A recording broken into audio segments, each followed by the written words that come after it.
अस्सलामु अलैकुम वरहमतुल्लाहि वबरकातुहू। अऊज़ु बिल्लाहि मिनश शैतानिर रजीम। बिस्मिल्लाहिर रहमानिर रहीम। क़ुलिल्लाह अबिदुर रहमान अय्यम्मा तदू फलहुल अस्माउल हुस्ना वला तजहर बिसलातिक वला तुखाफित बिहा वब्तगी बैन ज़ालिक सबीला। क़ुलिल हम्दुलिल्लाहिल्लज़ी लम यत्तखिज़ वलदन वलम यकुल लहू शरीकुन फिल मुल्क वलम यकुल लहू वलिय्युम मिनज़्ज़ुल्लि वकब्बिरहू तकबीरा। सदक़ल्लाहुल अज़ीम।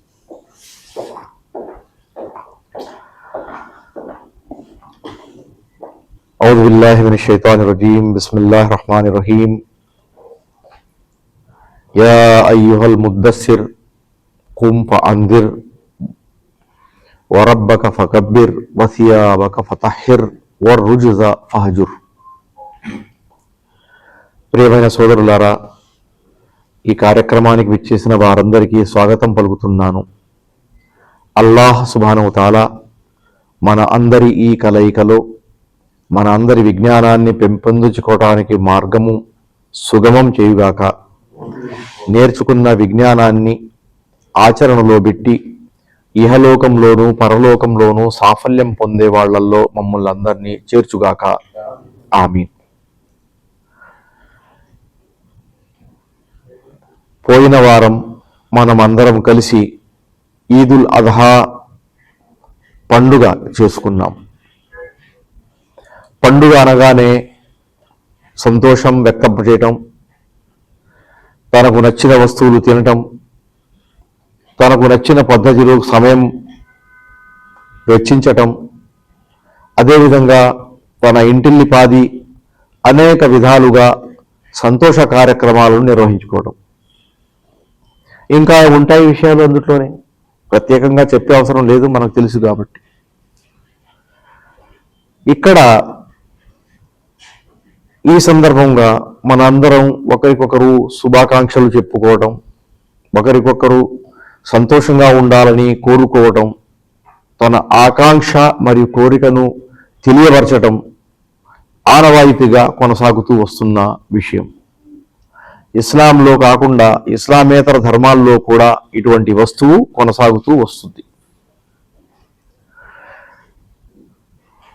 కానీ ఇస్లాం విషయానికి వచ్చేటప్పటికీ కొన్ని ముఖ్యమైన విషయాలు మనిషి మైండ్లో ఉంచుకోవాల్సిన ఆవశ్యకత ఎంతైనా ఉంటుంది.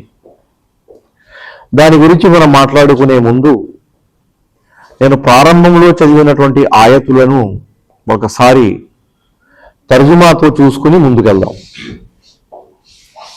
అల్లాహ్ సుబ్హానహు తఆలా ఏం చెప్తున్నాడో మనం విన్నాం. ఖులిదుల్లాహ అబిదుర్ రహమాన్ అయ్యమ్మా తదూ ఫలహుల్ అస్మాउल హుస్నా. మీరు అల్లాహ్ అనండి, అర్ రహమాన్ అనండి. ఏ పేరు చెప్పినా అల్లాహకు వర్తిస్తుంది. ఖులిదుల్లాహ అబిదుర్ రహమాన్ అయ్యమ్మా తదూ, ఏ పేరుతో ఆయన్ని మీరు పిలిచినా ఫలహుల్ అస్మాउल హుస్నా, ఆయనకు మంచి పేర్లు ఉన్నాయి,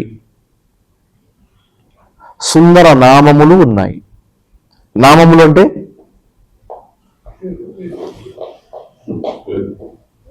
గీతలు కాదు, పేర్లు. ఓకే, సో అందమైన పేర్లు ఉన్నాయి ఆయనకి. వలిల్లాహిల్ అస్మాउल హుస్నా ఖుల్ హువల్లాహ అబిదుర్ రహమాన్ అయ్యమ్మా తదూ ఫలహుల్ అస్మాउल హుస్నా వలా తజహర్ బిస్సలాతిక వలా తుఖాఫిత్ బిహా వబ్తగి బైన జాలిక సబీలా. మరియు అల్లాహ్ దర్బారులో మీరు నిలబడినప్పుడు గట్టిగా ఆయన పేరును అరవాలని నియమమే లేదు. పెదవులు కదలకుండా లోపలే మీరు అల్లాహ్ని స్మరించాలి అనే నియమము లేదు. మీ పెదవులు ఏ విధంగా కదలాలి అంటే మీరు ఏదన్నా వస్తువును చదివినట్లు ఉండాలి. వలా తజహర్ బిస్సలాతిక వలా తుఖాఫిద్ బిహా అంటే మరీ ఇతరులకు వినపడకుండా ఉన్నట్టు ఉండకూడదు, గట్టిగా అరిసి చెవులు పాడు చేసే పద్ధతులను ఉండకూడదు. వబతగి బైన దాలిక సబీలా ఈ రెండు పద్ధతులకు నడుమ ఇంకో పద్ధతి మీరు అడాప్ట్ చేసుకోండి. మీరు అల్లాహ్ పేరు పిలిచినట్టు ఉండాలి, ఎదుటివాడికి వినేటట్టు ఉండాలి, వినుల విందుగా కూడా ఉండాలి, చెవులు పాడు చేసే విధంగా ఉండకూడదు, నచ్చే విధంగా ఉండాలి. మధ్యస్థ పద్ధతి అడాప్ట్ చేసుకోండి. వబతగి బైన దాలిక సబీలా. ఖుల్ అల్హమ్దులిల్లాహిల్లదీ లం యత్తఖిజ్ ఆ తరువాత అల్లాహ్ సుబ్హానహు వ తఆలా ఒక సందేశం తన ప్రవక్త ద్వారా తెలియజేస్తున్నాడు. ఈ సందేశం చాలా విలువైనది. మనం అందరం కలిసి దీనిపైనే గమనించాల్సి ఉంటుంది, దీనిపై కొంచెం దృష్టి సారించాల్సి ఉంటుంది. ఆ దృష్టి సారించే విషయం గురించి మాట్లాడే ముందు మీ దృష్టికి ఒక విషయం తీసుకురావాలి అనుకుంటున్నాను. అల్లాహు అక్బర్ అని మనం చెప్తూ ఉంటాం. అది పదం మనకు కొత్త పదం ఏం కాదు కదా. అల్లాహు అక్బర్ అనేది మన కొరకు కొత్త పదమేమీ కాదు. దాని అర్థం కూడా మనందరికీ తెలుసు. ఏమిటి? అల్లాహ్ గొప్పవాడు, చాలా గొప్పవాడు. అల్లాహ్ అందరికంటే గొప్పవాడు, అందరికంటే పెద్దవాడు గొప్పవాడు రెండు సమానమేనా? పెద్దవాడు గొప్పవాడు కాకపోవచ్చు, కానీ పేదవాడు కూడా గొప్పవాడై ఉండొచ్చు. కాబట్టి అందరికంటే పెద్దవాడు అనే భావం అక్కడ రావాలి. అందరికంటే పెద్దవాడు అనే భావం రావాలి. మన ఆరాధనల్లో కూడా అల్లాహు అక్బర్ అనే పదం మాటి మాటికి వస్తుంది. ప్రతి సలాతులు అల్లాహు అక్బర్ లేకుండా సలాతు నెరవేరదు. పైగా సలాతు రానివాడికి సలాతు ఇతను ఇప్పుడే వాళ్ళు అసర్ ముందు ఇస్లాంలోకి వచ్చాడు, అసర్ నమాజ్ తీసుకెళ్తాం, అతని నమాజ్ మొత్తం అల్లాహ్ అక్బర్ మీదే అవుతుంది, ఎండ్ అవుతుంది. మరి అల్లాహ్ అక్బర్ పూర్తి నమాజ్ లెవెల్లో స్ప్రెడ్ అయిపోయింది. చూస్తున్నారు కదా? అల్లాహ్ అక్బర్ అతను ఏం చదవసరలా అల్లాహ్ అక్బర్ అని ఇదొక చెప్పిన విన్న ఇమాం గారితో పాటు అల్లాహ్ అక్బర్ అని వాడి చేతులు కట్టుకుంటాడు, అల్లాహ్ అక్బర్ అని వంగుతాడు, అల్లాహ్ అక్బర్ అని లేస్తాడు, అల్లాహ్ అక్బర్ సజ్దాలోకి వెళ్తాడు. అల్లాహ్ అక్బర్ చెప్పినప్పుడల్లా నమాజులు ప్రక్రియలో ఉన్నటువంటి ఏ ఏ వస్తువులు ఉన్నాయో వాటన్ని సంపూర్తి చేస్తాడు.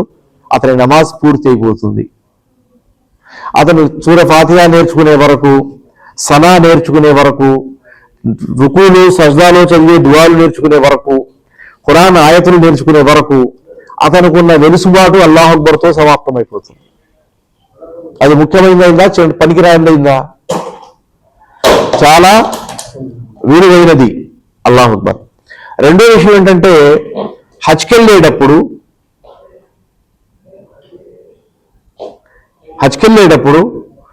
ఈ అల్లాహు అక్బర్ మనతో పాటు ఉంటుంది, ఎల్లప్పుడూ ఉంటుంది. ప్రారంభంలో మనం తల్బియా చెప్పినా లబ్బైక్ అల్లాహుమ్మ లబ్బైక్, లబ్బైక్ లా షరీక లక లబ్బైక్, లబ్బైక్ లా ఇన్నల్ హమ్ద వన్ నిఅమత లక వల్ ముల్క్ లా షరీక లక్, లబ్బైక్ అల్లాహుమ్మ లబ్బైక్. ఈ మొత్తం దుఆలో అల్లాహు అక్బర్ అనే పదం లేదు, కానీ అల్లాహు అక్బర్ అనే భావం దీంతో పాటు కంటిన్యూ అవుతుంది. నువ్వు అల్లాహు అక్బర్ అని అనుకుంటా ఉంటే అల్లాహ్ నీ దర్బారులో నేను వస్తున్నావు అని అర్థం లేదు. నువ్వు అల్లాహ్ని అందరికంటే పెద్దవాడు, అందరికంటే ఉన్నత స్థాయిలో ఉన్నవాడు అనే భావం నీ మనసులో లేనప్పుడు లబ్బైక్ చెప్పడంలో మీనింగ్ లేదు. ప్రారంభం అల్లాహ్ అక్బర్తోనే కావాలి. అది బేసిక్ పాయింట్ అనేది మనం గుర్తుంచుకోవాలి. ఎందుకంటే మనం సలాత్ ఆచరించిన, ఉపవాసం పాటించిన, జకాత్ చెల్లించిన, హజ్ నెరవేర్చిన, జిహాదులో మనం పార్టిసిపేట్ చేసిన మన మౌలిక సూత్రం అల్లాహు అక్బర్, అల్లాహు అక్బర్. అల్లాహు అక్బర్ అనేది లేకుండా కుదరదు. అందుకని అల్లాహ్ ఏం చేశాడంటే ఈ ఆయతలో ఏం చెప్పాడు చూడండి.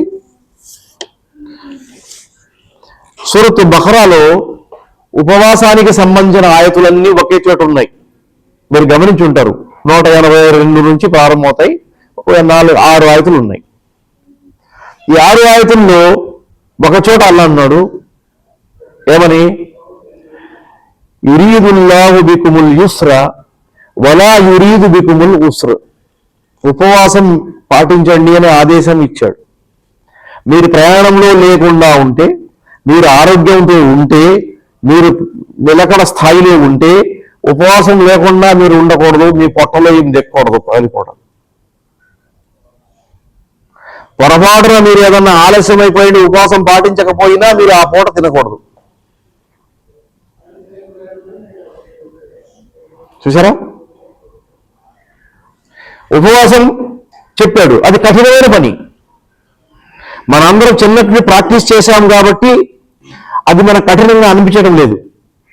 చిన్నప్పుడు ఎటువంటి ప్రాక్టీస్ లేనోటి పెద్ద ఎద్దు లాంటి మనిషిని తీసుకొచ్చినా ఇవాళ మనం ఉపవాసం ఉంటున్నారని ప్రారంభించేస్తే 11 గంటలు అయ్యేటప్పటికి లోపల పేగులు కదిలేటప్పటికి చేతులెత్తేస్తాడు. అటు ఇటు చూసుకుంటాడు, ఏమన్నా ఛాన్స్ తీరేద్దాం. అది మామూలే, ఎందుకు అలవాట్లేదు కదా.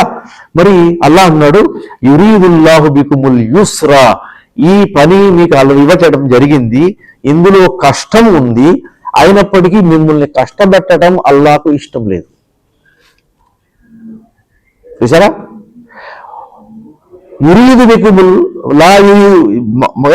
మా యురీదుల్లాహు బికుముల్ యుస్ర వలా యురీదు బికుముల్ ఉస్ర.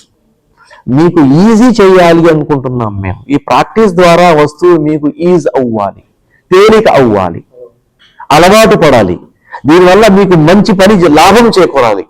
లాభం స్పిరిచువల్లీ అంటే తెలుగులో ఏమంటాం, ఆధ్యాత్మికంగా, మెంటల్లీ మానసికంగా, శారీరకంగా మీరు లాభం పొందాలి.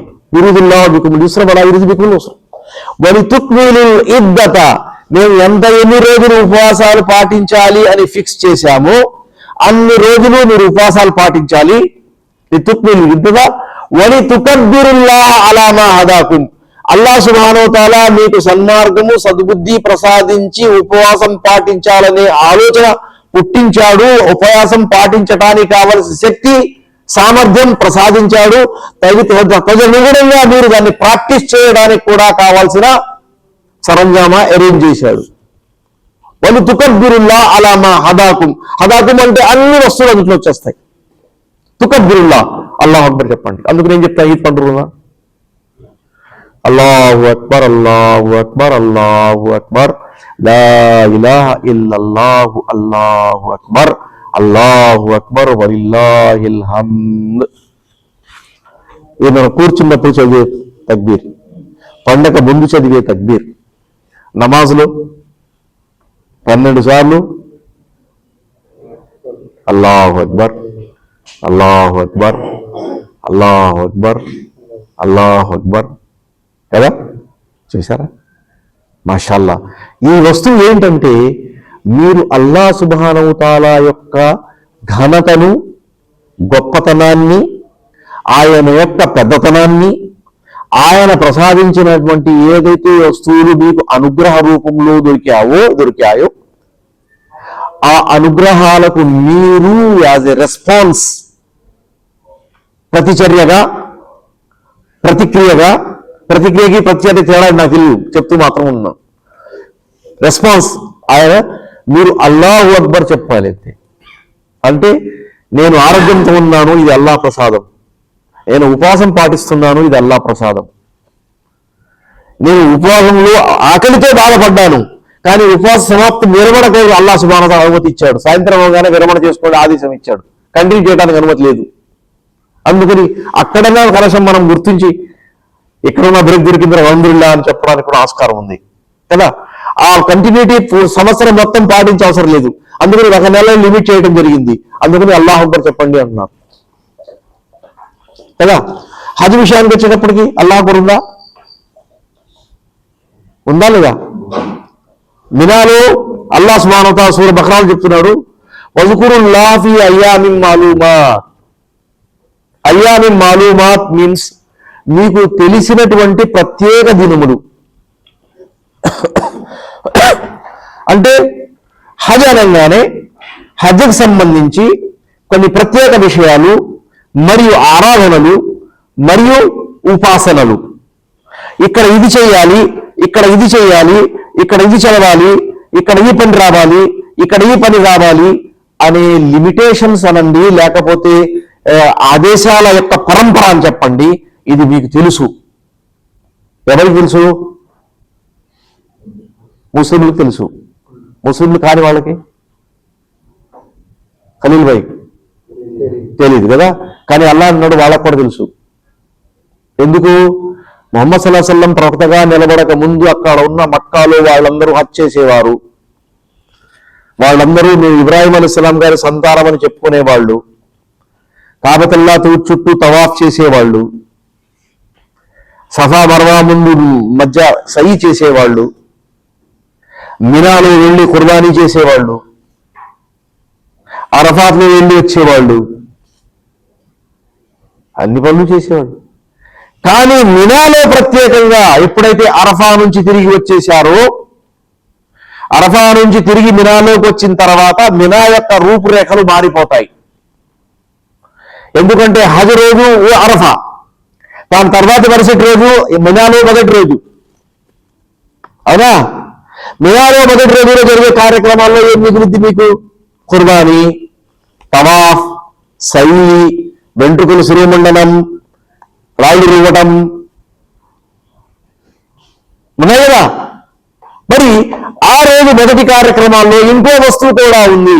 మినాలో మీరు ఉన్నప్పుడు ప్రతి సలాతు తర్వాత ఇక్కడ మనం ఏ దేశంలో ఉన్న నమాజ్, ఈ పండుగ రోజుల్లో చెప్తున్నాం నమాజ్ తర్వాత తక్బీర్ చెప్తున్నాం, అల్లాహు అక్బర్ అల్లాహు అక్బర్ అల్లాహు అక్బర్ లా ఇలాహ ఇల్లల్లాహు అల్లాహు అక్బర్ అల్లాహు అక్బర్ వలిల్లాహిల్ హమ్ద్ అని చెప్తున్నాం. అల్లాహు అక్బర్ వలిల్లాహిల్ హమ్ద్ అని చెప్తున్నాం కదా. మరి ఈ పని అక్కడ మినాలో ఉన్న వాళ్ళు కూడా చేయాలి అనే ఆదేశం అల్లాహ్ ఇచ్చాడు. కానీ మక్కా వాళ్ళు ఏం చేశారంటే ఈ వస్తువులో మార్పు చేసుకున్నారు. నేను బయట చెప్తూనే ఉన్నాం కదా, అల్లాహ్ అక్బర్ అల్లాహ్ చాలా పెద్దవాడు అని చెప్తూనే ఉన్నాం కదా. అందుకని అక్కడ బాగా తినేసి కాలు మీద కాలు వేసుకుని దిండు పక్కన దిండు పెట్టుకొని పనివాళ్ళతో విసనకర్ర చేతిలో పెట్టేసి అవుతా ఉంటారు చెప్పేసి, మా తాతగారేమో అది తాత సంగతి, మా పెదనాన్నగారేమో అని పెదనాన్న సంగతి, చనిపోయిన వాళ్ళ సంగతులు, గతించిన వాళ్ళ సంగతులు, ఈ కథలు ఆ కథలు చెప్పుకుంటూ టైంపాస్ చేసేవాడు. ఏం జరిగింది తేడా? అల్లాహ్ యొక్క నామస్మరణము జరగాల చోట అల్లాహ్ సుబ్హానహు వ తఆలాకు కావలసినటువంటి వస్తువులు ప్రొవైడ్, అంటే ఆ వస్తువు కాదు, నామస్మరణం జరగకుండా, ఆయన ధ్యానం జరగకుండా, ఆయన కావలసిన తక్బీర్ ఏదైతే ఆదేశించాడో అది సంపూర్తి చేయకుండా వాళ్ళు తమ కావలసిన వస్తువులు, మాటలు, కథలు, కథానికలు అది యాడ్ చేసుకున్నారు. అలా యాడ్ చేసుకోవడం వల్ల ఈ కథలు ఎక్కువైపోయినాయి.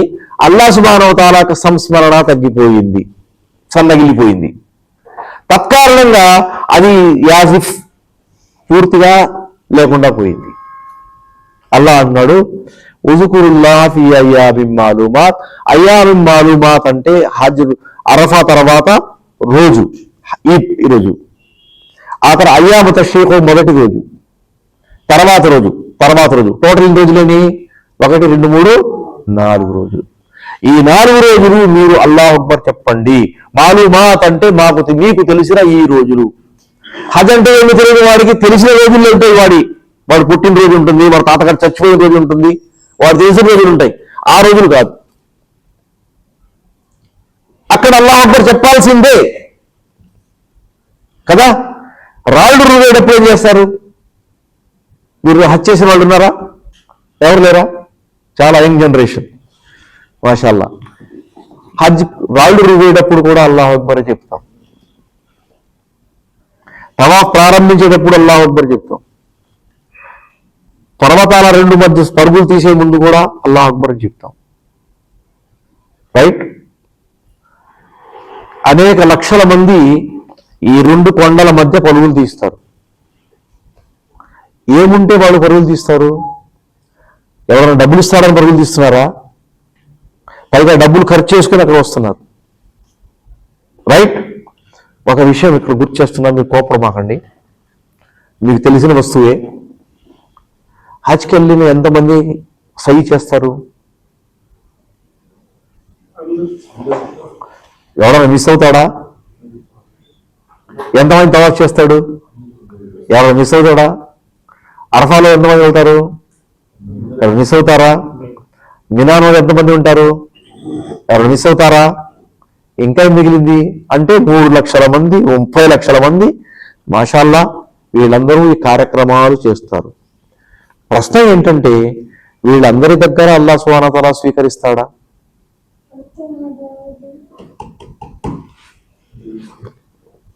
వీళ్ళందరి నా దగ్గర హాజరు పట్టీలు పేరందరూ రాసేసి వీళ్ళందరికీ 100/100 మార్క్స్ వచ్చేస్తాయా? అది ప్రశ్న. చెప్పండి. అందరికి తెలుసా? అందరికి అల్లాహ్కు మాత్రమే తెలుసు. కానీ కొంతమంది మాత్రమే అటువంటి వాళ్ళు ఉంటారని మనం అంచనా వేయగలమా? ఎక్కువ మంది క్యాన్సర్ అవుతారనే విషయం మనం అంచనా వేయగలమా? ఎవరికి క్యాన్సర్ అయింది తెలియదు. మనం ఈ పేరు పెట్టి వీడి క్యాన్సర్ అయిందిరా వీడికి అయిపోయింది చెప్పలేము. కానీ కొంతమందికి మాత్రమే యాక్సెప్ట్ అవుతుందనే విషయం మనకు బోధపడుతుంది. ఎందుకంటే రసూలుల్లాహ్ సల్లల్లాహు అలైహి వసల్లం గారు కూడా ఈ విషయాన్ని చెప్పున్నాడు. దూరం విషయం హజ్కి వెళ్ళింది, నమాజ్ విషయం మనకు తెలిసింది. నమాజ్ విషయంలో కూడా ముహమ్మద్ సల్లల్లాహు అలైహి వసల్లం చెప్పారు, మనం నమాజ్ ఆచరించినప్పుడు మనం ఎంత పర్సెంటేజ్ నమాజ్ కోసం పర్సెంటేజ్ పెట్టారు. కొంతమంది 10% మాత్రమే యాక్సెప్ట్ అవుతుంది నమాజ్. అంటే మన కన్సన్ట్రేషన్ ఎంత ఉందో అంతవరకే నమాజ్ యాక్సెప్ట్ అవుతుంది. మీరు నమాజ్లో అనేక మందిని గమనించి ఉంటారు. అల్లాహ్ చేతులు కట్టేసి కళ్ళు అటు ఇటు తిప్పుతుండే వీడిని వాడిని చూస్తూనే ఉంటారు. కొంతమంది చేతులతో కలుపుతూనే ఉంటారు, బట్టలతో ఆడుకుంటూ ఉంటారు కదా. కాసేపు నిలబడం లేదు, కాళ్ళతో అటు ఇటు బ్యాలెన్స్ మెయింటైన్ చేసుకోవడానికి సరిపోతుంటుంది. చూడటానికి అసహ్యంగా ఉంటుంది. అయినా దానివల్ల మనకు డిస్టర్బెన్స్ కలుగుతూ ఉంటుంది. అందులో మనం కూడా లెక్కేసుకుంటాను. నన్ను బయట పెట్టను. నేను కూడా అటు మీ అందరూ 100% యాక్సెప్ట్ అవ్వచ్చు. కానీ నా విషయాలకు వచ్చినప్పుడు నేను ఒకసారి సలాం అలైకుం రహమతుల్లాహ్ అన్న తర్వాత లెక్కేస్తాను, 5% అన్నా యాక్సెప్ట్ అయిందేమో అని. ఎందుకంటే మానవుడి చుట్టుపక్కల అనేక సమస్యలు ఉన్నాయి. ఈ సమస్యల్లో ఉన్న మనిషి ఒకే అమాంతంగా 100% కాన్సన్ట్రేట్ చేయడం అంటే ఆ విషయం తెలుసు అల్లాహ్ కూడా. అయినప్పటికీ నేను నమాజ్లో నిలబడండి అని ఆదేశం ఇచ్చాడు. ఆ విషయం అల్లాహ్ తెలుసు. మీకు ఉదాహరణ చెప్తున్నాను. మన భాషా గారు ఉన్నారు, మీరు చూసి ఉంటారు. ఒక నూతన ముస్లిం ఇస్లాంలోకి వచ్చాడు. ఇస్లాంలోకి వచ్చిన తర్వాత క్లాసుకు రావట్లేదు ఏంటయ్యా అంటే నేను సమస్యల్లో ఉన్నానండి అని. సమస్యలు ఏంటయ్యా అంటే రూమ్ రెంట్ లేదు, తినడానికి తిండి లేదు, ఆ కఫీల్తో సమస్య ఉంది, జాబ్లో తీసేశాడు, కొత్త జాబ్ కోసం వెతుకుతున్నాను, 1,00,000 విషయాలు చెప్పాడు. వాటన్ని సాల్వ్ చేసేవాడికి అటు పరుగులు ఇటు పరుగులు తీసుకున్నాడు. క్లాసుకి మాత్రం రావట్లేదు. క్లాసుకి రాకపోవడానికి కాసు ఉండేది సెలవు రోజున. ఆ సెలవు రోజున ఆయన ఎక్కడికి వెళ్ళడు. చూసారా? అర్థమవుతుందా మీకు? ఒక అరగంట కోసమన్నా వచ్చి మా గురుగారితో కట్టరా మాట్లాడ. ఆఫీస్లో రూల్ ఏం పెట్టారంటే రెగ్యులర్లీ క్లాస్కి వచ్చే వాళ్ళ గురించి రికమెండేషన్స్ పంపించండి, లెటర్స్ పంపించండి. ఆ తర్వాత మేము వాళ్ళ రికమెండేషన్ ఎక్కడెక్కడ చేరాలో వాళ్ళ గురించి ఆలోచిస్తామని. వాడు వచ్చి వెంటనే లెటర్ రాయండి సార్ అని రాస్తాడు. అర్థం ఉందా? అంటే నువ్వు సమస్యల్లో ఉంటే ఖురాన్ చదవు, నువ్వు సమస్యల్లో ఉంటే నమాజ్ చదవు, నువ్వు సమస్యల్లో ఉంటే దువా చెయ్యవు, నువ్వు సమస్యల్లో ఉంటే అల్లాహ్ దగ్గరకు రావు. మరి సమస్యలు పోయేదెలా? సమస్య పోయేదెలా? ఎవరన్నా నాకు ప్రాబ్లం ఉంది అని వస్తే మా గురుగారు అని చెప్తుంటే ముందు వజూ చేసుకుని 2 రకాతులు చదివి ఆ తర్వాత దువా చేసుకుని నా దగ్గర రా. కనీసం దానివల్ల నాకు మీకోసం ఎలా సహాయం చేయాలో ఐడియా వస్తుంది నాకు అంటాడు ఆయన. చెప్పండి. ఈయన చేసే పనికి ఎక్కడైతే డబ్బుల కోసం సహాయం చేయండి పేదవాళ్ళు ఉన్నారు వెళ్తే ఆ ఆఫీస్ వాళ్ళు మా హెడ్ ఆఫీస్కి లెటర్ రాశారు, ఈ పర్టికులర్ వ్యక్తి ఎవడున్నాడో వాడు మీ ఆఫీసులో నుంచి మా ఆఫీసుకు రాకుండా బ్రేక్ వేయండి, మీరు ఇంకో చోట పోస్ట్ ట్రాన్స్ఫర్ చేసేయండి ఆయన. ఎందుకంటే ఇక్కడ వెళ్ళి ఈయన ఎవరో తెలుసు, ఆయన ఎవరో తెలుసు, ఆయన ఎవరో తెలుసు, ఆయన తెలుసు, ఎవరికి ఏం మాట్లాడితే కొంచెం పేపర్ మీద సంతకం పెట్టాడో ఆయన తెలుసు. ఆయన దగ్గర కూర్చుని అయ్యా చూడవయ్యా కొత్తగా ఇస్లాంలోకి వచ్చాడు, పాపం బాధపడిపోతున్నాడు, నువ్వు సంతకం పెట్టేస్తే ఆయన దగ్గర పెట్టించేస్తాను మెల్లిగా చెప్పి పని చేస్తాడు. ఆయన వచ్చి సంతకాలు పెట్టేదాకా వెళ్ళడం లేదు. మా ఆఫీసులో డిస్టర్బెన్స్ అవుతుంది ఆయన వల్ల, అందుకని మీరు అతని ప్లేస్ మార్చేస్తే అతను మా దగ్గర రాడు అంటే వీళ్ళు ఆ మాట విని మార్చేశారు. అప్లికేషన్స్ ఎలా పెరిగిపోయినాయి, వాళ్ళ దగ్గర ఈయన వెళ్ళటం లేదు.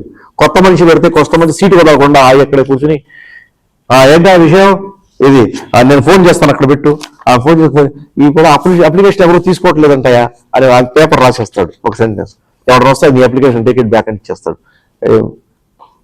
అయిపోయినట్టు పని ఏమవుదాం, అర్థమైందా? మరి ఒక వ్యక్తి ఈ విధంగా చేస్తున్నప్పుడు దానికి కొన్ని లిమిట్స్ పద్ధతులు మనకు కనబడుతున్నాయి. నమాజ్ విషయానికి వచ్చేటప్పటికీ మనలోని ప్రతి వ్యక్తి గమనించాల్సిన విషయం ఏంటంటే 100% మన నమాజ్ అవుతుందా అనేది లెక్కేసుకుంటే అవ్వదు అని గుర్తుపెట్టుకోండి. కొంతమంది నమాజ్లో నిలబడంగానే ఆయన రోజులో ఉన్న సమస్యలు గుర్తొస్తుంటాయి. దాన్ని సీరియస్ గా నేను నాకు ఇలా జరిగింది అని మీరు ఏమైనా చెప్పగలరా? చెప్పలేరు. నేను మీ తేలిక పడిపోతాం, అందుకని మేము సీరియస్ గానే నమాజ్ చేస్తామండి అంటాం, కానీ ఎవడు చెప్పడు లోపల జరుగుతుంది. ఉమర్ రజల్లాహు అన్హు గారు అంటున్నారు, నేను అల్లాహ్ అక్బర్ నిలబడంగానే నా మనసు తిన్నంగా బోర్డర్ పై ఫైట్ చేస్తున్న వాళ్ళ దగ్గరికి వెళ్ళిపోతుంది, వీళ్ళు ఏం చేస్తున్నారా అని ఆయన చెప్తున్నారు. ఎంత ధైర్యం ఉంటే ఆయన చెప్పాడు చెప్పండి, తన మనసు ఎక్కడ పోతుందని. అలా మనసు అటువంటి వెళ్ళిపోతుంది. ఒక రోజున ముహమ్మద్ సల్లల్లాహు అలైహి వసల్లం గారు ఫజర్ నమాజ్ చదివిన తర్వాత వెంటనే అస్సలాము అలైకుం రహమతుల్లాహ్ ఎప్పుడు చెప్పారు వెంటనే ఆ ప్లేస్ వదిలేసి చకచకా బయలుదేరారు. ఏదో పని మీద వెళ్ళిపోతున్నారని జనాలు సైడ్ ఇచ్చారు, ఆయన వెళ్ళిపోయారు. ఏంట్రా అయిపోయారు, రోజు కూర్చుంటారు కదా, కాసేపు కొంచెం ముఖ్యమైన మాటలు అవి చెప్తారు కదా, మా ప్రశ్నలు వింటారు కదా, ఏదైనా సమాధానాలు ఇస్తారు కదా, ఏంటిలా వెళ్ళిపోయారు అని ఎవరు కూడా చెప్పుకుంటారు. ఏంట్రా ఏంట్రా అని మొహాలు చూసుకున్నారు. ఆయన తిరిగి వచ్చారు. తిరిగి వచ్చి ఏం చెప్పారు, అయ్యా ఏంటి ఇలా వెళ్ళిపోయారు అని ఒక ఆయన అడిగాడు. అప్పుడు అన్నారు, నేను నమాజులో ఉండంగా నిన్న మా ఇంటికి వచ్చినట్టు బంగారం ఎవరెవరికి దానం చేయాలి అనే విషయం మా వాళ్ళకి చెప్పాను, అయిపోయింది, దానం చేశాం. 2 చిన్న ముక్కలు అలా ఉన్నాయి, అవి ఎవరికి ఇవ్వాలో నేను చెప్పాలా, మా వాళ్ళకి చెప్పాలా, లేడీస్ చెప్పాలా. అది నమాజ్లో ఉండగా గుర్తొచ్చింది. వెంటనే వెళ్ళి మా ఆవిడకి వాళ్ళ దగ్గర పంపించు అని చెప్పి వచ్చాను. ఇది ఎక్కడొచ్చింది? నమాజులో ఉండంగా. ఆయనకు అలా వచ్చినప్పుడు మనకు కూడా రావచ్చుగా. ఒక చిన్న పొడుగు చిట్టి కథ ఒకటి ఉంది. అందరూ ఇషా నమాజ్ చేస్తున్నారు. చేస్తుంటే ఇమాం సాబ్ ఏం చేశారంటే 3 రకాతుల తర్వాత అస్సలాము అలైకుం రహమతుల్లాహ్ అనేశారు. 2 రకాల తర్వాత ఇషా ఎంత? 4. అందరూ ఎవరికాడు అరే అయిపోయింది నమాజ్ అని వెళ్ళిపోతున్నారు. ఒక ఆయన మాత్రం సీరియస్ గా ఉంది, అవ్వలేదు నమాజ్. ఆయన 3 రకాతులే చదివాడు, 4వ రకాత్ చదవలా. ఆడు ఒక్కడే ఉన్నాడు, మిగతా వాళ్ళు అయిపోయిందని వెళ్ళిపోతున్నారు. ఆయన అవ్వలేదు, ఆయన గట్టిగా అడుగుతున్నాడు 4వ రకాత్ మీరు చదవాల్సిందే అని.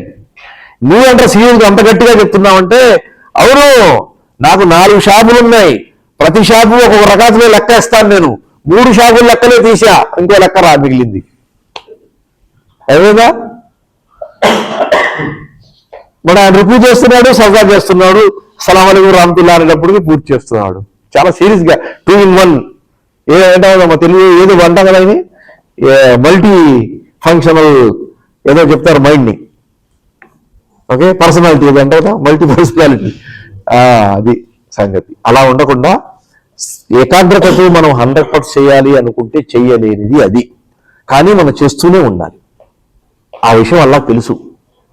మన చిత్తాన్ని మనస్సును లగ్నం చేయలేము అనే విషయం మనకు తెలుసు 100%. అని కొంతన్నా చేయే ప్రయత్నం చేస్తే దాని పర్సంటేజ్ 10 నుంచి 15, 20, 30 అలా పెరుగుతూ ఉంటుంది. అది హైయెస్ట్ లెవెల్లో వస్తుంది. అలా ప్రయత్నం మనం చేసుకుంటూ ఉండాల్సింది అంతే జీవితాంతం అలా చేసింది. మరి ఈ మాట ఎందుకు చెప్తున్నామంటే హజ్ విషయంలో కూడా ఇది వర్తిస్తుంది. హజ్ విషయంలో కూడా వర్తిస్తుంది. కానీ అక్కడ ఉన్నటువంటి పరిస్థితులకు అనుగుణంగా చాలా మంది ఏం చేస్తున్నారంటే తమ బాధ్యత ఏమైంది ఉంది, నేను ఏ లక్ష్యం కోసం నేను వచ్చాను, దాన్ని సంపూర్తి చేయడానికి కావాల్సిన పనుల్లో నేను ఎక్కడ మిస్ అవుతున్నాను అనే బేరీజ్ వేయకుండా ఒక కెమెరా పట్టుకుని తవాఫ్ విషయంలో అందరు తవాఫ్ చేస్తున్న కెమెరా తీసుకోవడంలో బిజీగా ఉంటాడు, వాళ్ళు పనులు చేసుకుంటుంటారు. ఆ తవాఫ్ చేసేటప్పుడు చేయడం తెలియదు, ఈ తగిలినది మగాడదా ఆడదా, ఆడది తగిలిందంటే ఎలా తెలుసుకుంటుంది, ఆ ఆలోచనలో అక్కడ బిజీ అయిపోతాడు. ఇంకా ఇంకా ఇంకా 1,00,000 పనులు ఉంటాయి. మీరు అరఫా మైదానంలో చూడండి, అందరూ కలిసి అరఫా మైదానంలో వెళ్తారు, దువా చేసుకుని ఉంటాడు. కూర్చుని ఏడ్చేవాడు ఉంటాడు, నిలబడి ఏడ్చేవాడు ఉంటాడు, పడుకుని ఏడ్చేవాడు ఉంటాడు, తల సజదాలో పెట్టి ఏడ్చేవాడు ఉంటాడు. అనేక పద్ధతుల్లో జనాలు అక్కడ దువా చేసుకుని ఇక్కడ వచ్చారు, ఇది లాస్ట్ ఛాన్స్ నాది, మళ్ళీ క్షమాపణ అల్లాహ్ సుబ్హానహు వ తఆలా దర్బార్లో దొరుకుతుందో లేదో, ఇది ఛాన్స్ అల్లాహ్ సుబ్హానహు వ తఆలా ప్రసాదించాడు అని దాన్ని గట్టిగా అదిలి పట్టుకుని అక్కడే ఉండేవాడు తక్కువ మంది. నేను దగ్గరగా ఉండే అనేక విషయాలు నోట్ చేశాను కాబట్టి చెప్తున్నాను మీకు. వెళ్ళంగానే టెంటుల్లో అనేక ఫెసిలిటీస్ ఉంటాయి. మీరు ఎంత డబ్బు ఇస్తారో అంత ముందుగా ఆ ఫెసిలిటీ అక్కడ ప్రొవైడ్ చేస్తాడు. కొంతమంది చెప్పుకుంటారు 5 స్టార్ ఫెసిలిటీస్ అండి అని. మీరు అరఫాలో వెళ్ళినప్పటికీ వాడు ఏసీ వేయడం చేసి టెంట్ లైన్ తయారు చేసి మీకు చల్లగా ఉండట్టు చేస్తాడు. మీరు దువా చేసుకున్నారా, నమాజ్ చేసుకున్నారా వాడికి అవసరంలా. మీకు ఆ పూట ఆపిల్ పండు ఇచ్చాడా లేదా, అరటి పండు ఇచ్చాడా లేదా, అరటి పండుతో వాడు పాలు ఇచ్చాడా లేదా, కాఫీ అందరికి ఇచ్చిందా దొరికిందా లేదా, ఆ పనుల్లో వాడి పనులు వాడు బిజీగా ఉంటాడు, వాడి పనులు చేసుకుంటాడు. వాడు కూడా తక్బీర్ చెప్తుంటాడు, అల్లాహు అక్బర్ అల్లాహు అక్బర్ అంటుంటాడు. చూడండి, ఎండ్ ఆఫ్ ద డే వాళ్ళు ఆ రోలో ఉంటాడు. మనం 5 స్టార్ తీసుకున్నా 7 స్టార్ తీసుకున్నా చేతులు దులుపుకుని వచ్చేటప్పటికి ఆలోచించుకుంటే ఇది మిస్ అయిపోయింది, అది మిస్ అయిపోయింది, అసలు నాకు మనసే సెట్ అవ్వలేదు, ఇంకోసారి హజ్ చేస్తే కానీ తృప్తి ఉండదు అని ఆలోచనతో తిరిగి వస్తారు. చూసారా? అందుకని మీరు ఒక 1,00,000 మందిలో ఒక డజను గుడ్లు, 1,00,000 మంది టీంలో ఉన్న చోట ఒక డజను గుడ్లు ప్లాస్టిక్ కవర్లో పెట్టేసి ఇటు నుంచి అటు పక్కకి తీసుకెళ్ళరా అంటే ఎలా ఉంటుంది మీ పరిస్థితి ఏంటి? ఎలా చేస్తారు మీరు? ఇంటిని చెప్పండి నాకు. జనాల మధ్యలో నుంచి వెళ్ళాలి, పక్క మాట బయట నుంచి వెళ్తానని కాదు, మా మధ్యలో నుంచి ఈ గుడ్లు తీసుకెళ్ళండి అంటే మీ పరిస్థితి ఏంటి? ఏం స్టెప్స్ తీసుకుంటారు మీరు? ఏమి తీసుకోనా? ఎలా ప్రయత్నిస్తారు చెప్పండి. ఉడకబెట్టి తీసుకెళ్తారా? ఈ గుడ్లు తీసుకుని అటు అంటే అక్కడ ఉడకబెట్టాలి, ఎక్కడ దొరికిందండి? కష్టపడాలి. కష్టపడితే ఆ డజన్ నుంచి 2 పోయినా 10 తీసుకెళ్తాడు. కష్టపడకుండా వాడు ఇచ్చేవాడు ఉంటే నేను తీసుకెళ్ళడం ఏంటి, ఇక్కడ రా అనుకుంటే ఆ తుక్కు తీసుకెళ్తాడు. మనం మామూలుగా షాప్లో కొని ఇంటికి వచ్చేటప్పుడు 2-3 గుడ్లు పగిలిపోతుంటాయి. హాయిగా మనతో పాటు 5 స్టార్ బండిలో వస్తాయి ఆ గుడ్లు కదా. బండిలో వచ్చిన గుడ్లే పగిలిపోతుంటాయి. వాళ్ళు 1,00,000 మంది రోజు దూరం మీరు వెళ్ళాలంటే ఎంత శ్రమ తీసుకోవాలి? ఎందుకు అలా తీసుకుంటాడు శ్రమ? నాకు ఇచ్చిన పని సక్సెస్ఫుల్లీ నేను పూర్తి చేయాలి అనే తపన ఉన్నవాడు ఆ డజను గుడ్లలోంచి ఏదీ పగలకుండా సంపూర్ణంగా తీసుకెళ్ళగలుగుతాడు. అటువంటి వ్యక్తి ఎవడు ఉండడు, తక్కువ మంది ఉంటారు, అందరూ ఉండరు. ఆ తక్కువ మంది హజ్ అల్లాహ్ సుబ్హానహు వ తఆలా స్వీకరిస్తాడు. నేను హజ్కి వెళ్తున్నాను, నేను హలాల్ డబ్బులతో వచ్చాను, జీవితాంతం డబ్బులు పోగు చేసుకున్నాను, నేను ఈ రోజు కోసమే వెయిట్ చేస్తున్నాను, ఈ రోజు అల్లాహ్ నాకు ప్రసాదించాడు, నేను ఈ పనులు సమగ్రంగా పూర్తి అవ్వాలి, నేను సక్సెస్ఫుల్లీ పూర్తి అవ్వాలి అనే ఆలోచన ఉన్నవాడు ప్రతి చిన్నదానికి ఊది అడుగు పెట్టడం అంటారు కదా, అలా అడుగు పెట్టి పూర్తి చేసుకుంటూ వస్తాడు. అటువంటి వాళ్ళ హజ్ అల్లాహ్ సుబ్హానహు వ తఆలా స్వీకరిస్తాడు. మిగతా వాళ్ళు వచ్చి హాజరీ పట్టీలో పేరు రాసుకున్నట్టే, పేరు రాసుకున్నట్టు గుర్తుపెట్టుకోండి. మనం అలాంటి వాళ్ళలో ఉండకూడదు, పేరు రాసుకునే వాళ్ళల్లో మనం ఉండకూడదు. పేరు రాసుకునే వాళ్ళకి కొన్ని ఫెసిలిటీస్ ఉంటాయి అల్లా తరపున. మీరు గుర్తుపెట్టుకో, అక్కడ వచ్చిన వాళ్ళందరికీ ఊరిని అల్లా పంపించేస్తాడు అనుకోమాకండి, ఇస్తాడు. వాళ్ళకు కూడా ఈ అల్లా తరపున గ్రేస్ మార్క్స్ ఉంటాయి. కానీ ఆ గ్రేస్ మార్క్స్ సక్సెస్ఫుల్లీ పూర్తి చేయడానికి తేడా ఉంటుంది. నేను 2 వ్యక్తుల గురించి చెప్తున్నాను. ఒక వ్యక్తి కాబతుల్లాగా, ఇది కాబతుల్లా అనుకుంటే దానికి ముందుగా ఉన్న ఫస్ట్ సఫ్ను నమాజ్ చేస్తున్నాడు. ఆ తర్వాత నమాజ్ అయ్యేటప్పటికి మీరు గమనించి చూడండి, ఎన్ని వందల సఫ్లు ఉంటాయి వెనకాల, ఇలా పంక్తులు. ఆ రౌండ్ ఉంటారు కదా, అందుకని ఒక రౌండ్లో మనం వేసుకుంటూ వెళ్తే 100 మంది, లేకపోతే 200 మంది, లేకపోతే 300 మంది సఫ్లు ఉంటాయి. 300 లైన్లో ఉన్నాడు వీడు. ఆ 300 లైన్లో ఉన్నవాడు, ఈ మొదటి లైన్లో ఉన్నాడు, ఇద్దరు సమానమేనా? మీకు ఎలా అనిపిస్తుంది? ఇద్దరూ ఫరజ్ నమాజ్ చేస్తున్నారు, ఇద్దరూ ఒకే ఇమాం వెనకాల ఉన్నారు, ఇద్దరూ ఒకే మస్జిద్లో చేస్తున్నారు, ఇద్దరు సమానమేనా? అవునా కాదా? మీరు చెప్పండి. అవును కదా కాదా? మీరు అవునన్నారా కాదన్నారా? కాదు. ఎందుకు కాదు బాబు? కదా, మొదటి సొఫ్ఫు కోసం వాడు ఒక రోజు ముందు వచ్చి ఉంటాడు అక్కడే అది పట్టుకుని కూర్చుంటాడు. ఒంటేలు వచ్చినా 2 వచ్చినా అక్కడ బయటికి వెళ్తూ మళ్ళీ తిరిగాలి భయంతో బాధపడిపోతూ ఉంటాడు. తాగితే ఒంటేలు వస్తుందేమో, తింటేమో అని బయటకు వెళ్ళాల్సి వస్తుందేమో అని భయపడి ఆ 2 మానుకుని కూర్చుంటాడు, నాకు ఫస్ట్ సఫే కావాలి అని. కదా, వాడి మిత్రుడు అక్కడి నుంచి బయలుదేరి అదే నాకు అవసరం వచ్చిందని బయటకు వెళ్ళి అనుకో, ఈ బయటకు వెళ్ళే సమయంలో అజాన్ అయిపోయినా అతను వెళ్ళి బాత్రూమ్ నుంచి బయటకు వచ్చేటప్పుడు సలాత్ కూడా అయిపోయింది, సలాత్ కూడా అయిపోతుంది. వాడు ఒంటరిగా చదువుకోవాల్సిందే కానీ, లేకపోతే ఇంకో చిన్న జమాత్ జరుగుతుంటే అలా వాళ్ళతో పాటు చేసుకోవడం పోయింది కదా ప్రాముఖ్యత.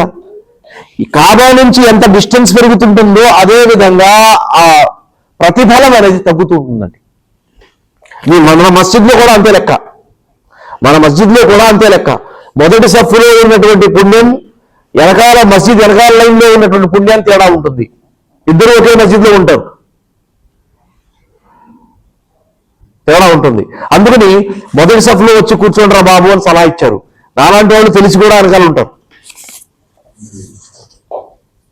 బద్ధకం, లోపలికి వెళ్తే బయటకు రావడం ఈజీ అవదు, అది ఏదో కారణాలు ఉంటాయి.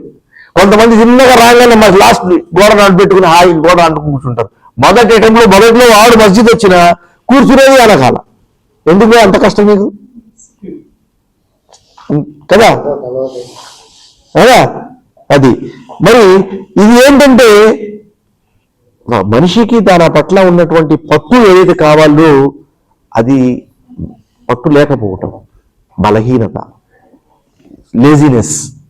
కొన్ని చోట్ల లేజినెస్ ఉంటే కొన్ని చోట్ల అజ్ఞానం ఉంటుంది, కొన్ని చోట్ల అజ్ఞానం ఉంటుంది. మరి ఇక్కడ హజ్ గురించి మనం మాట్లాడినప్పుడు రీసెంట్లీగా హజ్ అయిపోయింది, ఎంతో మంది హజ్ చేశారు, వాళ్ళకు కూడా పుణ్యం అల్లాహ్ సుబ్హానహు ఇస్తాడు అని చెప్తున్నాం. దానికి దలీల్ హజ్ గురించి మనం చెప్పట్లా, నమాజ్ గురించి అల్లాహ్ సుబ్హానహు తఆలా ప్రొఫెసరంగా చెప్తున్నారు.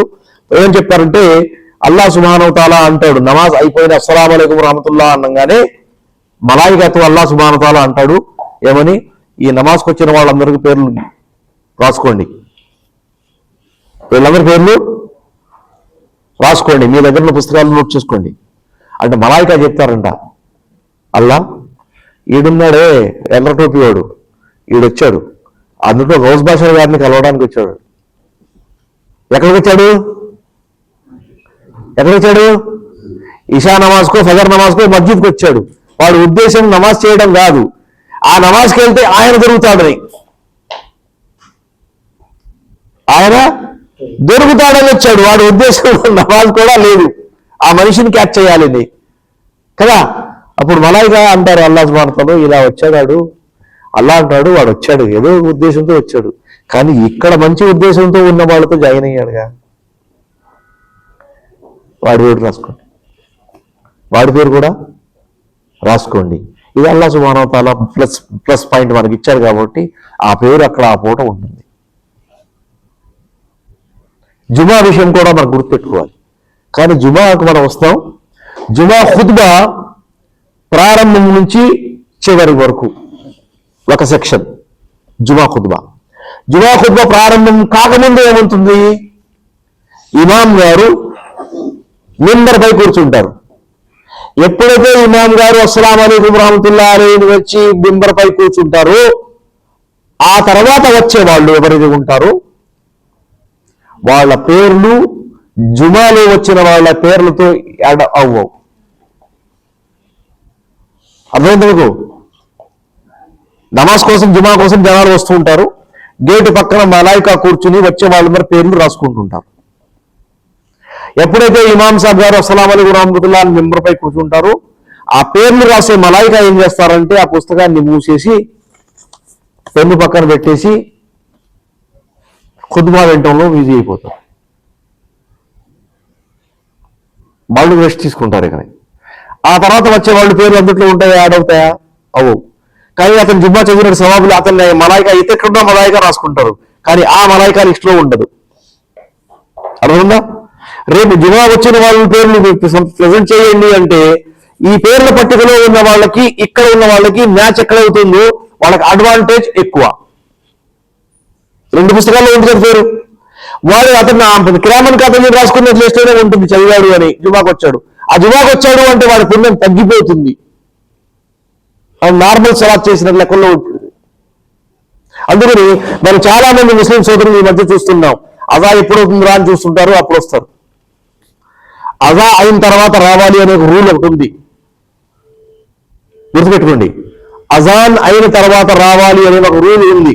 ఆ రూల్ ఏంటంటే మొదటి అజాన్, రెండు అజాన్ అయ్యే చోట మొదటి అజాన్ అయిన తర్వాత వెంటనే మీరు చేయాలి. రెండో అజాన్కు ముందు మీరు మస్జిద్లో ఉండాలి. నేను రెండో అజాన్ నిన్న వస్తానా అంటే మా ఇల్లు పక్కనే కదా, అది వింటే ఆ ఎదురు చేసుకుని రెడీగా కూర్చుంటాడు, టీవీ చూస్తుంటాడు. అల్లాహ్ అక్బర్, అరే అజాన్ అయిపోయిందని పరుగులు తీసుకుని వస్తాడు. ఎంత కోల్పోయావు? Too much. మనకు తెలియదు కదా. ఇది ఏ దేని ద్వారా వస్తుంది అంటే ఇందాక గుడ్లవాడ ఎగ్జామినేషన్ ఎలా చెప్పుకున్నాము, ఏ వస్తువు పాడైపోతుందని పాడవకుండా జాగ్రత్త పడుతూ భయంగా మనిషి దాన్ని జాగ్రత్తగా తీసుకెళ్లాలి అనే ఆలోచన కలిగి ఉంటాడో అటువంటి వ్యక్తికి మాత్రమే ఈ అన్ని వస్తువులు దొరుకుతాయి. వఇన్నహా లకబీరతున్ ఇల్లా అలల్లదీన తఖౌ. అల్లాహ్ సుబ్హానహు వ తఆలా యొక్క భయభ్రాంతి లేని వాడికి ఈ అన్ని వస్తువులు చాలా కష్టంగా అనిపిస్తాయి. నమాజ్కి వెళ్ళాలి అంటే వచ్చేసింది. కుర్బానీ చేయాలి అంటే ఈ మధ్య అనేక వస్తువులు తినడానికి వస్తున్నాయి, మీరు వింటూనే ఉన్నారు. కుర్బానీ చేయవసరం లేదు, ఏం చేయాలి? వర్చువల్ కుర్బానీ చేసుకోండి. వర్చువల్ కుర్బానీ ఏముంటుంది? కేకుతో గొర్రె తయారు చేసుకుని ఆ గొర్రెపై కత్తి తిప్పేసి తినేసేయండి, అయిపోయిందా? కుర్బానీ అయిపోయింది. మీకు మిగిలిన డబ్బులు ఏం చేసుకుంటావు? దాన ధర్మాలు చేయండి. పాసిబుల్ అవుతుందా? మరి మన ఒరిజినల్ యాక్టివిటీ ఏం మిగిలింది కదా? అలా చేసేవాళ్ళు, అలా మాట్లాడేవాళ్ళు, వాళ్ళ చేస్తున్నటువంటి ఒక వర్చువల్ మనిషి తయారు చేసుకుని అతనితో పడుకోమను, ఒక వర్చువల్ బిడ్డను తీసుకొచ్చి ఇంట్లో పెట్టుకోమని చెప్పు. నువ్వు కష్టపడి పిల్లలకి అనడం దేనికి? అవునా కదా? ఒక వర్చువల్ బొమ్మ పెట్టుకుని మా అమ్మాయి నాన్నని వాళ్ళు తినిపిస్తుండు, ఇలా కుదరకుంటుంది కదండి. ఇంపాసిబుల్ ఇది. దానికంటూ వర్చువల్గా ఏం లేదు. ఏ పని ఎలా ఉందో దాన్ని సక్రమైన పద్ధతిలో చేయడం మాత్రమే పద్ధతి. ఎప్పుడైతే ఇలాంటి మనిషి మార్చుకుని ఇంకో ట్రాక్ అయిపోతుందో కొన్ని తర్వాత నెక్స్ట్ జనరేషన్కి కుర్బానీ అంటే జనాలు తెలియదు. మన చుట్టుపక్కల ప్రాంతాల్లో అనేక మంది పేదవాళ్ళు ఉంటారండి, వాళ్ళకి కుర్బానీ అంటే తెలియదు. కుర్బానీ అంటే ఎంత తెలుసు అంటే ఎవరు వాళ్ళు గుర్తుపెట్టుకుని మా ఇంట్లో కుర్బానీ చేసేవాడు మాంసం అని తీసుకొచ్చిస్తే అప్పుడు వాళ్ళు గుర్తొస్తుంది. అంతవరకు అసలు ఏం తెలియదు వాళ్ళకి. ఎందుకంటే పేదరికం వాళ్ళపై విధిగా కూడా కాదు, వాళ్ళకి బాధ్యత కూడా లేదు కదా. మరి అలా అయినప్పుడు ఒక వస్తువు మిస్ అవుతుంది. ఇదే విషయాన్ని ఉమర్ రజీయల్లాహు అన్హు చెప్పారు. తవాఫ్ చేసేటప్పుడు రమల్ చేయాలి అని హదీస్లో ఉంది. రమల్ ఏంటి? భుజంపై గుడ్డ చుట్టుకుని రైట్ షోల్డర్ ఓపెన్ పెట్టుకుని 3 సార్లు వేగంగా పరుగులు తీసినట్టు తవాఫ్ చేయాలి. ఎన్నిసార్లు? 3 సార్లు. ఇవాళ కూడా చేస్తారు జనాలు, నేను చూశాను, చేస్తారు, మేము కూడా చేశాం, చెయ్యాలి. ఒక వ్యక్తి ఏం చెప్పాడంటే, ఉమర్ గారు ఈ రమల్ అనేది ఎందుకు చేయాలి అని చెప్పారో మీకు తెలుసా? తెలుసు. ఎందుకు చేయమన్నారు? మక్కాలో ముహమ్మద్ సల్లల్లాహు అలైహి వసల్లం గారు ఆయన స్థితిగతులు ముహమ్మద్ సల్లల్లాహు అలైహి వసల్లం గారికి ఫేవర్గా లేనప్పుడు, ముహమ్మద్ సల్లల్లాహు అలైహి వసల్లం గారి కార్యాచరణ ఆయన టీం బలహీనంగా ఉన్నప్పుడు ఏంటి ఖురైష్ వాళ్ళు వీళ్ళపై అత్యాచారానికి, దౌర్జన్యానికి, ఆపరేషన్ మరియు లొంగి తీసుకోవడే ప్రయత్నంలో ఉన్నారు, భయపెట్టే స్థితిలో ఉన్నారు. అప్పుడు వీళ్ళందరూ అటువంటి పనులు ఏం చేయలేకపోయారు. కానీ ఫతహ్ మక్కా తర్వాత ముహమ్మద్ సల్లల్లాహు అలైహి వసల్లం గారికి అల్లాహ్ సుబ్హానహు వ తఆలా గొప్పతనం, పెద్దరికం, అదేవిధంగా అక్కడ తన శక్తి సామర్థ్యాన్ని ప్రదర్శించే అవకాశం ప్రసాదించాడు. అవన్నీ వచ్చినాయి. అప్పుడు ముహమ్మద్ సల్లల్లాహు అలైహి వసల్లం చేశారంటే, వీళ్ళందరూ చూడండిరా, మేము తవాఫ్ చేస్తున్నాం, చూస్తున్నారు, మీరు మక్కా నుంచి మదీనా వెళ్ళిపోయి బలహీనులైపోయారు, నడవలేకపోతున్నారు, తిండి దొరకట్లేదు, మీరు వీక్ అయిపోయారని చెప్పుకుంటారు. మీరు తవాఫ్ గుడ్డ తీసింది కదా, మీరు గట్టిగా శరీరం పెట్టుకొని శరీరం శక్తి పుంజుకొని వేగంగా తడదడా అరిచి మేమేం తక్కువ లేదు, బలహీన పడలేదు అని చూపించండి అన్నారు. ఏం చెప్పన్నారు?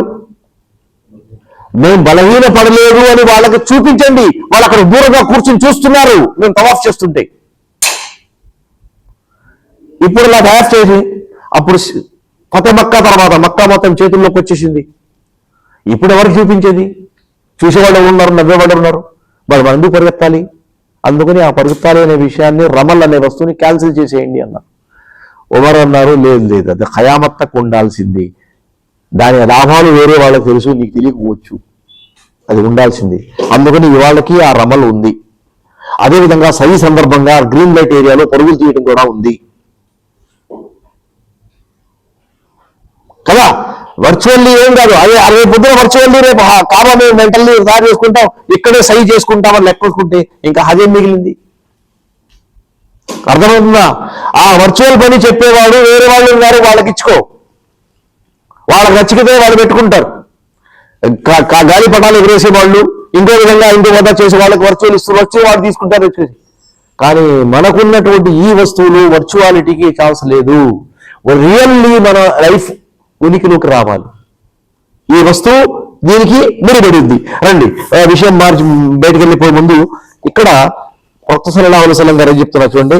అల్లాహ్ సుబ్హానహు వ తఆలా అంటాడు, ఆయత అయితే మనం చదివామో ఆయత దగ్గర తీసుకొద్దాం. అల్లాహ్ ఖుల్ హువల్లాహు అబిదుర్ రహ్మాన్ అయ్యమ్మా తదూ ఫలహుల్ అస్మాఉల్ హుస్నా వలా తజహర్ బిసలాతిక వలా తుఖాఫిత్ బిహా వబ్తగీ బైన జాలిక సబీలా. ఇంతవరకు అర్థం చెప్పుకున్నాం కదా. ఆ తర్వాత ఆయతలు అన్నాడు, అల్లాహ్ అన్నాడు ఏమని? వబ్తగీ బైన జాలిక సబీలా ఖులిల్ హమ్దులిల్లాహిల్లదీ లం యత్తఖిద్ వలదన్. ముహమ్మద్ సల్లల్లాహు అలైహి వసల్లం గారు వీళ్ళకు సందేశం అందజేయండి. కుల్ అనే ఎక్కడ పదం అయితే వస్తుందో ఖురాన్లో అన్ని చోట్ల ఒకే మాట గుర్తుపెట్టుకోండి. కుల్ అంటే ముహమ్మద్ సల్లల్లాహు అలైహి వసల్లం గారికి అల్లాహ్ సుబ్హానహు వ తఆలా ఒక ప్రత్యేక సందేశం ఇచ్చి జనాలకు వినిపించండి అని చెప్తున్నాడు. అదే కుల్. అల్హమ్దులిల్లా. అల్హమ్దులిల్లా అంటే తెలుసుగా, సర్వస్తోత్రము అల్లాహకు మాత్రమే చెందును. సర్వస్తోత్రములు, ప్రశంస అనేది ఏదన్నా ఉంటే, ప్రైజింగ్ అనే పదం ఎక్కడన్నా ఉంటే అది అల్లాహకు అందుకు చేరిపోతుంది. ఏ విధంగా అయినా సరే అల్హమ్దులిల్లా అల్హమ్దులిల్లాహిల్లదీ లం యత్తఖిద్ వలదన్ వలం యకుల్ లహు షరీకున్ ఫిల్ ముల్క్. అల్లాహ్ సుబ్హానహు వ తఆలా అల్హమ్దులిల్లా, ఆయన అల్హమ్దులిల్లా. ఎవరు అల్లా అంటే ఆయనకు ఎటువంటి సంతానము లేదు. లం యత్తఖిద్ వలదన్ వలం యకుల్ లహు షరీక్. తన కార్యక్రమంలో, తన ఆరాధనల్లో, తన నియంత్రణలో, తనకు కావలసిన కార్యక్రమాల్లో, తనకు చేయాల్సినటువంటి పనుల్లో, తనకు సంబంధించినటువంటి విశేషణాల్లో ఆయన తన జోడుగా ఎవరిని తీసుకోలేదు. లం యత్తఖిద్ వలదన్ వలం యకుల్ లహు షరీకున్ ఫిల్ ముల్క్. ఈ యావత్ ప్రపంచంలో, యావత్ లోకాలలో, యావత్ ఏమిటది ముల్క్ అంటే ఆయన సింహాసనం ఎంతవరకు వెళ్తుందో అంత రాజ్యములు ఆయనకు తోడుగా ఎవరు లేరు, ఒంటరిగా కంట్రోల్ చేస్తున్నాడు. లం యత్తఖిజ్ వలదం వలం యకుల్ లహు షరీకున్ ఫిల్ ముల్క్. ఆ చివరి మాటే మనకు పనికొచ్చేది, వకబ్బిరుహు తక్బీరా. అల్లాహు అక్బర్ చెప్పండి, అల్లాహు అక్బర్ చెప్పండి. ఎందుకు ఇక్కడ చెప్పారు? మీరు ఎప్పుడన్నా మీ గురించి ఆలోచించి, మీ ఆరోగ్యం గురించి, మీ ఇన్కమ్ గురించి, మీ సంతానం గురించి, మీ ఇంట్లో ఉన్న సంతోషాల గురించి, మీ తల్లిదండ్రులతో ఉన్న మీ మంచి సంబంధాల గురించి, మీ ఇళ్లలో ఉన్నటువంటి ప్రేమ వాత్సల్యాన్ని దృష్టిలో పెట్టుకుని, మీకు ఉన్నటువంటి చుట్టుపక్కల వాతావరణాన్ని మంచిగా నచ్చిన విషయాలు గుర్తుపెట్టుకుని, ఏదన్నా మీకు ఫేవర్ ఉన్న ఒకటి ఒక్కసారి దాన్ని గుర్తు చేసి అల్లాహు అక్బర్ అన్నారా? అల్హమ్దులిల్లాహ్ అన్నారా? అన్నారుగా. అన్నప్పుడు ఇంకేం చెప్పాం మనం కదా? అంటే నేను పర్సనల్లీ దాన్ని ఫీల్ అవ్వాలండి. ఇది నాకు దొరికింది, ఇది అల్లాహ్ ప్రసాదితం అని నేను ఫీల్ అవ్వకపోతే ఎలా చెప్తాను? నేను ఎల్లప్పుడూ ఆయనకు ఎక్కువ దొరికింది అని అంటుంటే ఆ మాట ఎక్కడి నుంచి వస్తుంది నాకు? నా అంతవరకు నేను నా విషయంలో చెప్తున్నాను. నేను ప్రారంభంలో ఖతర్కు వచ్చినప్పటికీ ఇప్పటికీ ఉన్నటువంటి చాలా మార్పు నాలో ఉంది. నాలో మార్పు ఉంది. ఆ మార్పుని నేను చూసినప్పుడు నేను అల్హమ్దులిల్లాహ్ అంటాను. అల్లాహ్ మనం ప్రతి ఒక్కడికి ఆ మార్పు ఉంది. ఆరోగ్యం పరంగా కానీ, వాతావరణ పరంగా కానీ, ఇంకా డబ్బు పరంగా కానీ, ధనం పరంగా కానీ, లేకపోతే జ్ఞానం పరంగా కానీ, అల్లాహ్ సుబ్హానహు వ తఆలా ఆదేశపడే ఆచరణ పరంగా కానీ, మిత్రుల యొక్క సంఖ్య పెరగడం వల్ల కానీ, లేకపోతే ఒక మంచి ఆహ్లాదకరమైన వాతావరణంలో జీవితం గడపడం అనే విషయంలో కానీ నేను కంపేర్ చేసుకుంటే మొదటి నుంచి నేటికి నాకు చాలా వ్యత్యాసం ఉంది. ఇది ప్లస్ సైడ్లో ఉంది, నెగిటివ్ సైడ్లో లేదు. అది నాకు అవన్నీ దొరికినట్టే. మరి నేను అల్హమ్దులిల్లాహ్ అనకపోతే నేను ఏంటి, అసలు నేను ఏం ఫీల్ అయినట్టు, నేను ఏం అనుభవించినట్టు, నా అనుభూతి ఏమిటి కదా? అది వకబ్బిరుహు తక్బీరా, కబ్బిరుహు తక్బీరా, అల్లాహు అక్బర్ చెప్పండి. ఈ అల్లాహు అక్బర్ చెప్పడంలో ఏమవుతుందంటే నాలో పెద్దరికం అనేది ఉండదు, ఆయన పెద్దవాడు అనే మాట ఉంటుంది. నేను పెద్దవాడు అనే మాట కాసేపటి కోసం వచ్చేసింది అనుకోండి, అది వస్తుందా? మీకెప్పుడు వచ్చిందా? అరే నేను అనుకుంటే ఏమనుకుంటున్నారు, నేనంటే ఏమనుకుంటావు? అయిపోయిందా అంటే నువ్వు అనుకున్నావు చిన్నోడు కాదు. అయిపోయిందా? చూసారా ఎవరితో మాట్లాడుతున్నావు తెలుసా? ఆ మాట వస్తే అల్లాహ్ యొక్క ప్రవక్త సల్లల్లాహు అలైహి వసల్లం గారు ఏం చెప్పారు? జాస్తి ఒకసారి చూడండి. ఒకసారి ఖాల సల్లల్లాహు అలైహి వసల్లం యఖూలుల్లాహు తబారక వ తఆలా, అల్లాహ్ డిక్లేర్ చేస్తున్నాడు, ప్రకటిస్తున్నాడు, అల్ కిబ్రియాఉ రిదాయి, పెద్దరికం నేను పైన కప్పుకునేటువంటి దుప్పటి లాంటిది, అది నాది. పెద్దరికాన్ని నేనేం చేస్తున్నా? నేను కప్పుకున్నాను. అల్ కిబ్రియాఉ రిదాయి వల్ అజమతు ఇజారి, నేను దుస్తులు ఏదైతే ఉందో, కింద కట్టుకునే దుస్తులు ఏదైతే ఉంటుందో అది నా గొప్పతనం. ఎందుకు చెప్పాడు? కిబ్రియాయి పెద్దరికం, రెండవది అజమతం, అది గొప్పతనం. ఈ రెండు నావి, నాకు చెందుతాయి. నేను ఎవరికన్నా ఇవ్వాలంటే పార్షల్లీ, ఆ టెంపరీలీ ఆ పూటకి ఇస్తాను. పార్షల్లీ టెంపరీ ఆయనకి ఇస్తాడు. ఆ అందుట్లో నుంచి ఆయన ప్రవక్తలకు గొప్పతనం, వాళ్ళ మహిమానిత్యం, వాళ్ళకు ఘనత, ఆ తర్వాత ఆయన ఫాలోవర్స్కి, ఈమాన్ వాళ్ళకి అల్లా అనుకున్నది ఇచ్చేస్తాడు. మధ్య వాళ్ళకి వెళ్తుంది. కానీ ఒరిజినల్లీ బిలాంగ్స్ టు అల్లాహ్ సుబ్హానహు వ తఆలా. అదే హదీస్లో అంటాడు, ఫమన్ నాజాని వాహిదం మిన్హుమా దఖల్తు జహన్నం, ఈ రెండిట్లో నుంచి ఏదన్నా నాకు పైకప్పుడు కానీ లేకపోతే లోదుస్తుని కానీ లాక్కోవాలని ప్రయత్నం చేస్తే వాడు తిన్నంగా నరకాన్ని తోసేస్తాను అంటాడు అలా. రైట్? అంటే పెద్దరికం తీసుకున్న వాడికి ఏమొస్తుంది? ఇక్కడ ఉన్న నీళ్లు తీసుకున్న వాడికి వాడి శరీరంలో నీళ్లు వస్తుంది, అంతేగా. ఇక్కడ టీ తీసుకున్న వాడికి వాడి శరీరంలో టీ వస్తుంది.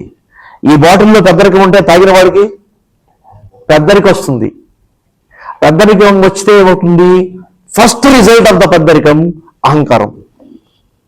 అహం అంటే నేను, కారం అంటే ఎడిషన్. అంటే అహం అనే పదం నాలో జోడిపోతుంది. అరే నేనంటే అనుకుంటున్నాను అనే మాట ఆ నేను వచ్చేస్తాను. దాన్ని ఉర్దూలో అనానియత్ అంటారు, అరబీలో దాన్ని తకబ్బుర్ అంటారు. ఏమంటారు? తకబ్బుర్ అంటారు. అదేగా. మరి అల్లాహ్ సుబ్హానహు వ తఆలా ఏంటంటే అట్లా తకబ్బుర్ గురైన వాడికి నేను మెచ్చేదేంటి? స్వర్గమా నరకమా? నరకం కదా. మీరు ఈ తకబ్బురు సంబంధించిన కొన్ని ఎగ్జాంపుల్స్ మీరు చెప్పండి. మీ మనసులో అనుకోండి, ఏమి చేస్తే తకబ్బురు లెక్కలకు వస్తుంది? మీరు ఏ విషయాలను తకబ్బురు అనుకుంటున్నారు చెప్పండి. ఒకటి రెండు ఎగ్జాంపుల్ చెప్పండి. నేను ఏమైనా ఎగ్జాంపుల్స్? అందరూ మసీద్కి వెళ్ళిపోతున్నారు. ఒకవేళ బండిలోకి వచ్చి మంచి సరిగ్గా దారిలో పెట్టేసి బండి వెళ్ళిపోయాడు మసీద్కి. అది తకబ్బురు కిందకు వస్తుందా? లేకపోతే నమాజ్ మిస్ అవుతుంది 6 ఆటల్లో పరిగెత్తాడు అనుకుంటారా?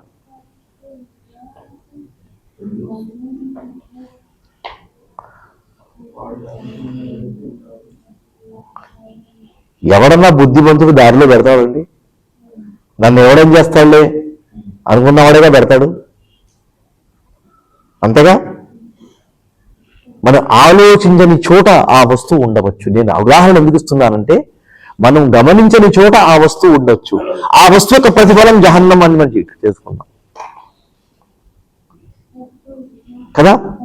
ఎవరన్నా బట్టలు వేసుకుని నేల చూసుకుంటూ ప్రయాణం చేస్తే, నడిస్తే ఎందుకు వస్తుంది? తకబ్బుర్. నేను తకబ్బుర్తో తొడగలేదండి అని నువ్వు ఎంత ప్రయత్నం చెప్పినా కదా. మరి అటువంటి వస్తువులు ఎన్ని ఉన్నాయి ప్రతి విషయంలోనూ, అవునా కదా. మరి ఈ వస్తువులు ఇక్కడ అల్లాహు అక్బర్ అని ఎప్పుడైతే మనం చెప్తున్నామో, ఈ తకబ్బుర్ని మనం పటాపంచలు చేస్తున్నాం, మనలో నుంచి తీసేస్తున్నాం. కానీ అల్లాహు అక్బర్ ఒక పట్ల చెప్పునే ఉన్నాం, ఈ పని చేస్తున్నాము అంటే ఏం జరిగింది? ఇప్పుడు ఇల్లు మండుతుంది, ఒక పక్కన మనం దాంట్లో నెయ్యి పోస్తూనే ఉన్నాం, రెండో పక్కన నీళ్లు పోస్తున్నాం. ఏది విజయం పొందుతుంది చివరికి? ఇల్లు మాత్రం కాలిపోయింది, తర్వాత సంగతి తర్వాత, అవునా కదా. అందుకని ఈ రెండు వస్తువులు ట్రాక్లో వెళ్ళకూడదు. మనం అల్లాహు అక్బర్ అని చెప్తున్నాం కాబట్టి ఈ తకబ్బురు మన హృదయంలో ఏ పాయింట్లోనూ ఏ సెక్షన్లోనూ రాకూడదు. అది మనం గుర్తురాలి. అప్పుడే మనం అల్లాహు అక్బర్ సరిగ్గా చెప్పినట్లు, అవునా కదా. అవునా కదా. అవును కదా. అందుకని మనం అల్లాహు అక్బర్ చెప్తున్నాం కాబట్టి దానికి విరుద్ధమైన వస్తువులకి దగ్గర మనం ఉండకూడదు అనేది విషయం మనం ఎప్పుడూ కరాఖండిగా నించుకుని ఉండాలి. తర్వాత ఇంకో మాట తీసుకుని మనం ముగించేద్దాం. ఇక్కడ అల్లాహ్ సుబ్హానహు వ తఆలా అల్లాహు అక్బర్, అల్లాహ్ తన పేరు అల్ కబీర్ అని పెట్టుకున్నాడు. అల్లాహ్ పేరు కబీర్. ఆ పేరు వల్లనే మనం అబ్దుల్ కబీర్ అని పేరు పెడుతున్నాం. అంతకంటే పెద్దవాడు ఎవడు లేడు, అసలైన పెద్దవాడు. అల్ కబీర్ అంటే అసలైన పెద్దవాడు. అల్ కబీర్ అంటే అది ఫుడ్ ప్రొడక్షన్ కంపెనీ పేరు కాదు, అల్ కబీర్ కదా. అబ్దుల్ కబీర్ అనే పదం దాన్ని వచ్చింది. అప్పుడు అల్లాహ్ అన్నాడు, హల్ తాలము లహు సమీయా. అల్లాహకు 99 పేర్లు ఉన్నాయి. ఆ పేర్లలో నుంచి అల్లాహ్ పేరుని ఎవడన్నా పెట్టుకుంటాడా? పెట్టుకోకూడదుగా. అల్లాహ్ పేరుని పెట్టుకోవాలంటే నీ పేరుని యాడ్ చేసుకోవాలి దాంతో పాటు. అబ్దుల్ కబీర్ అని పెట్టుకుంటే నేరం లేదు, డైరెక్ట్గా అల్ కబీర్ పెట్టుకోవడంలో దోషం ఉంది. అందుకని హల్ తాలబుల్ సవియా సూర్య మరియంలో అన్నాడు, అల్లాహ్ పేర్ల విషయంలో ఒక విధంగా అవగాహన మీకు ఉండాలి, జాగ్రత్తగా ఉండండి అని బోధించడం జరిగింది. సో ఓవరాల్ పాయింట్ ఏంటంటే, అల్లాహు అక్బర్ అని ఎప్పుడైతే మనం చెప్తున్నామో దానికంటూ ఒక భావం, ఒక మనిషి, ఒక మూమెంట్ విషయంలో హృదయంలో ఉండాలి. ఆ భావానికి అనుగుణంగా మనం ఇంటరాక్ట్ అవ్వాలి. అది మన విజయాని కోసం సోపానం కావాలి. జజాకుముల్లాహు ఖైరన్. అస్సలాము అలైకుం వరహ్మతుల్లాహి వబరకాతుహు.